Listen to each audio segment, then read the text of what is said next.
8 in 10. 8 in 10 companies are working towards digital accessibility. That's pretty encouraging, right? But there is a little bit of a problem because 64% of companies lack senior buy-in for accessibility. And while accessibility is a group effort, you need senior buy-in to affect company-wide change. So we've got to fix this.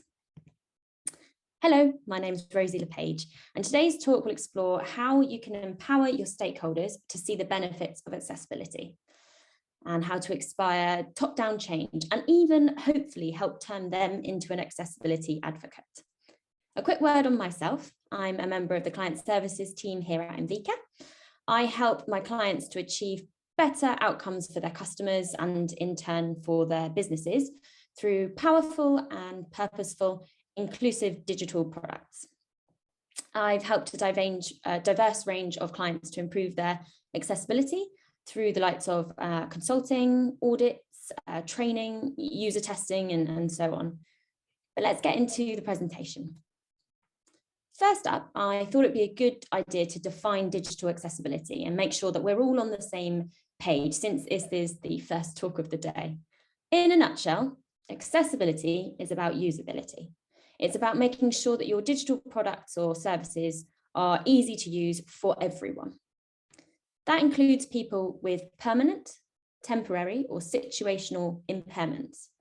These impairments might be, as you see on the screen, sensory, motor, or cognitive in their nature. And they affect how a person uses your site or your app or your digital service. Some people might need to use assistive technology, such as a screen reader.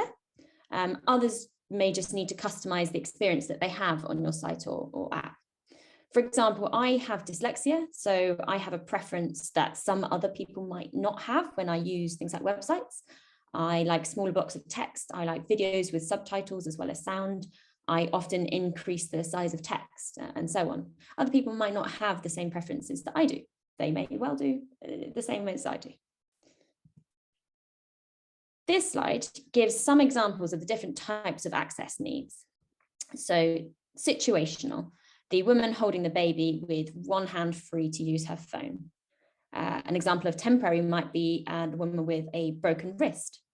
And then permanent, and this is my favorite picture. This is the legendary pro surfer Bethany Hamilton, who lost her arm in a shark attack when she was 13, but she went on to become the women's pipeline winner with one arm. That is obviously a permanent impairment. One thing to highlight here is that we all experience digital access needs in our lives. And whether that's losing mobility as we grow older or simply not being able to hear on a very loud train, these things all impact how we use sites and apps and digital services and content. The other key point here is that accessibility needs are a spectrum. So when you improve the usability for the least common in most of our eyes use case, like the person here with one arm, you improve the usability for a much wider group of people, like the other people on this slide, for example. So a key benefit of accessibility is that it improves the usability for a huge range of your customers. And there are lots of offline examples that sort of prove this. So curb cuts, OXO peelers, SMS text messaging, look into it, you name it. There are great online examples too. One is SSE Energy.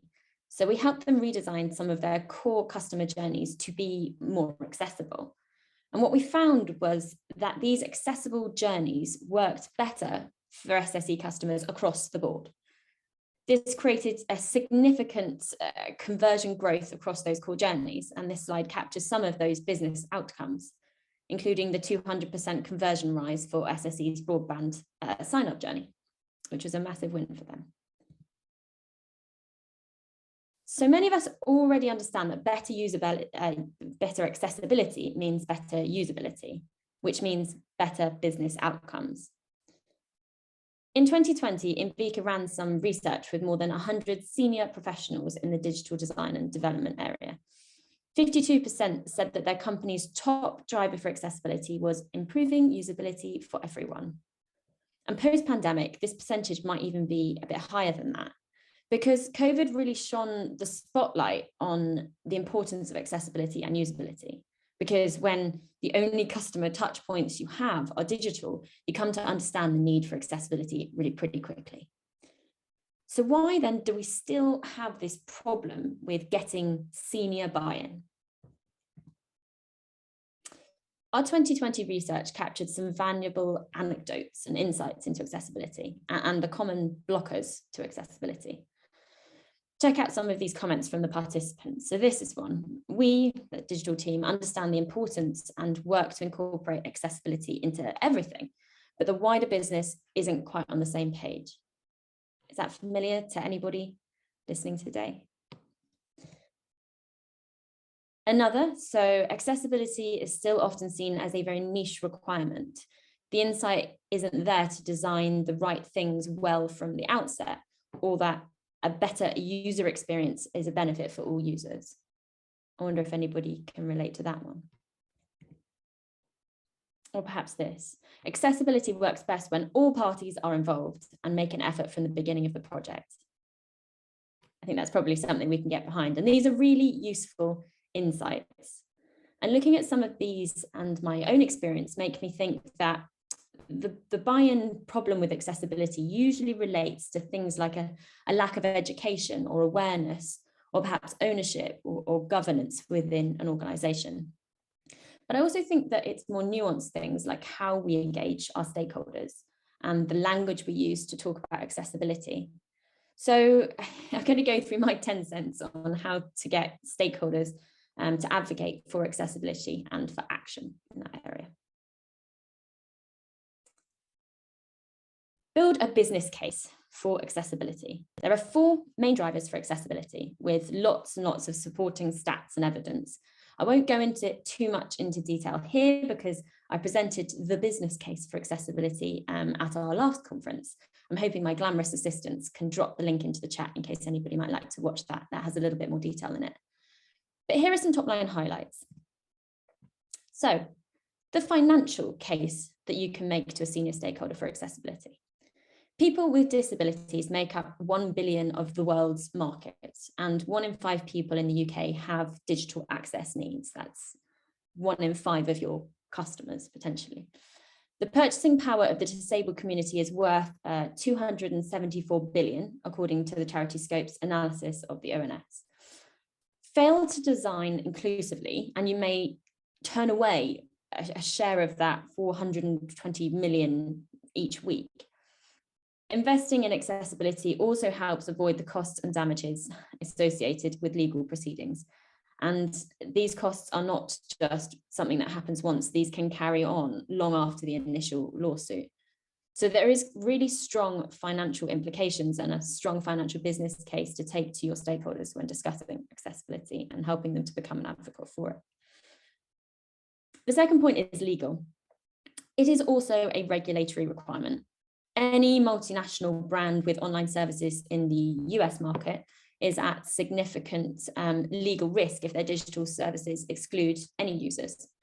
UK brands that trade online are actually being sued in the US courts, especially under the Americans with Disabilities Act. The ADA lawsuits were filed at a rate of 1 per hour in 2019. Which is quite frightening if you're running one of those websites and you don't feel that you're serving all of the audiences you ought to be. The third is moral. So 49% of disabled people feel excluded from society, and tech plays a role in this.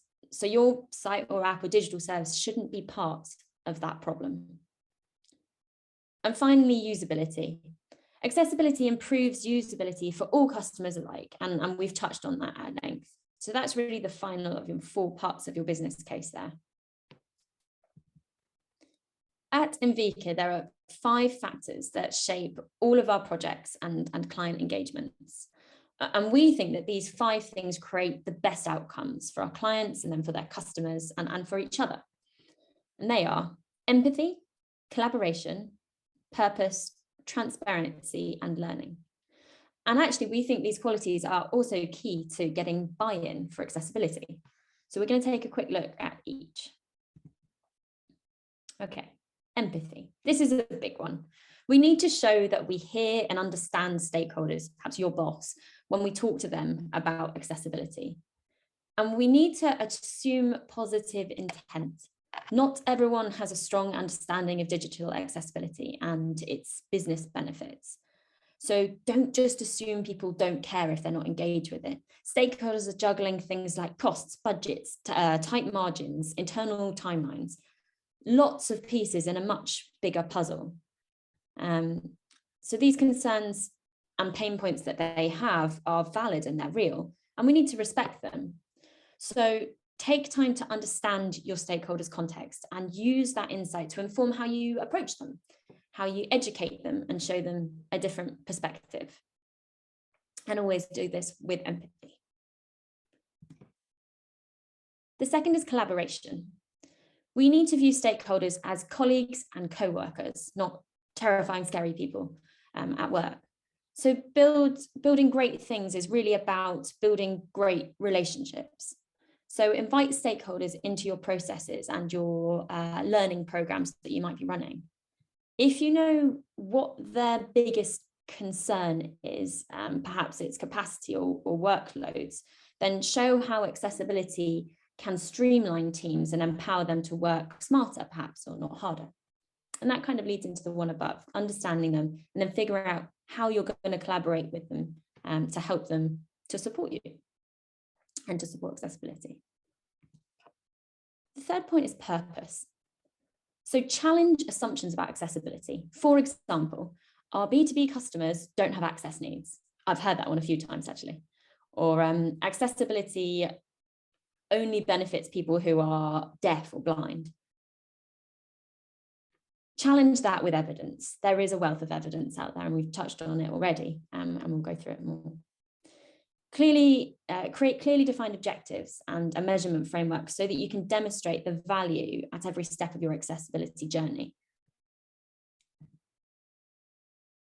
The next point is transparency. Use honest, open communication to build trust with your stakeholders to help them learn faster. Sometimes that might mean sharing your failures as well as your wins. That's part of being transparency through the process of getting yourselves towards digital accessibility. And learning. Empower stakeholders to see the benefits of accessibility with a show, don't tell approach. Invite them to observe inclusive user testing and to take part in interactive workshops or to join an accessibility empathy session. Show them what it's like to test your products using a screen reader. That's the best way to help them learn. Those of us here who work in areas like UX, digital product design, product ownership, are in a really good position to advocate for accessibility. And we know that usability is a key benefit of accessibility.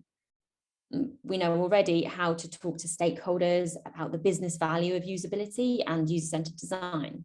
So what are some of the ways that we can lead our leaders when it comes to accessibility, that we can lead by example? We can create a learning program. So Slack groups, lunch and learns, communities of practice, internal training, small things like using accessibility posters produced by, I think it was gov.uk around the office. They all contribute to raising awareness and creating a culture of accessibility. At Inviqa, we ran a company-wide training session to gain a shared understanding of accessibility.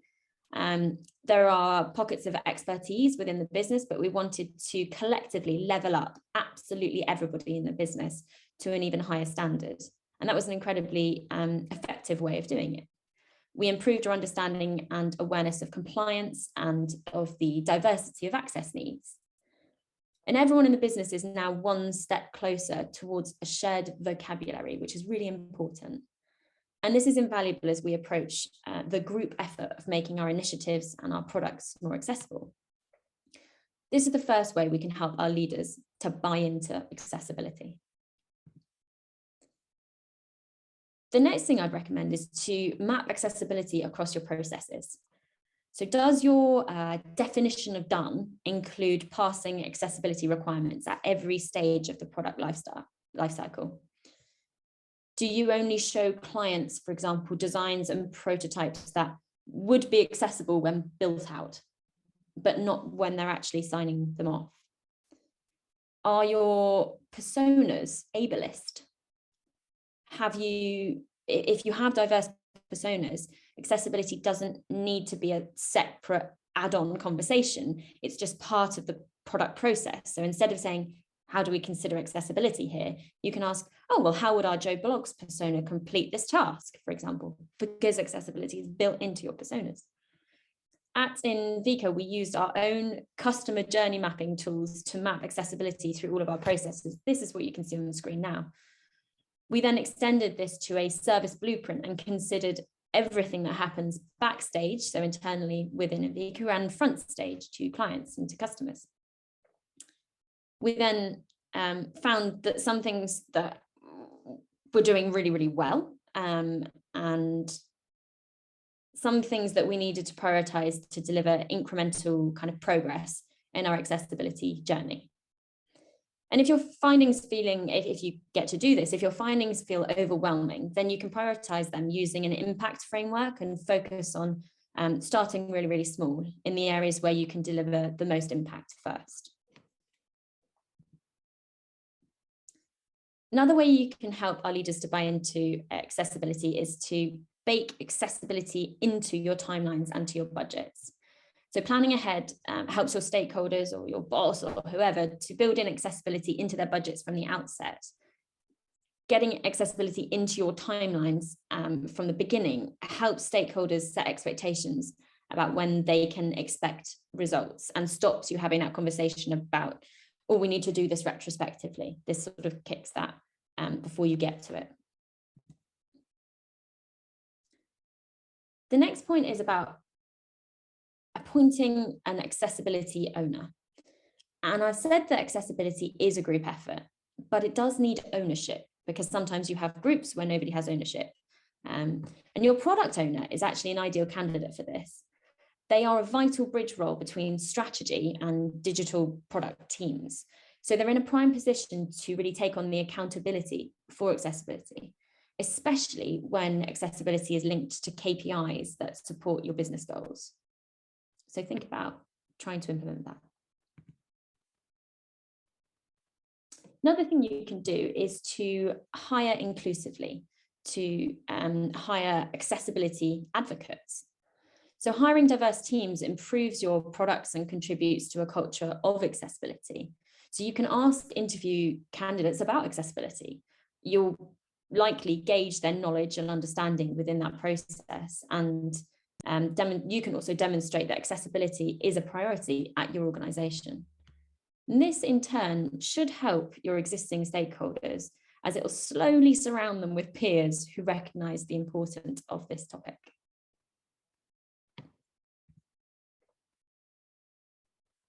Something that we're quite fond of is hiring accessible vendors and agencies.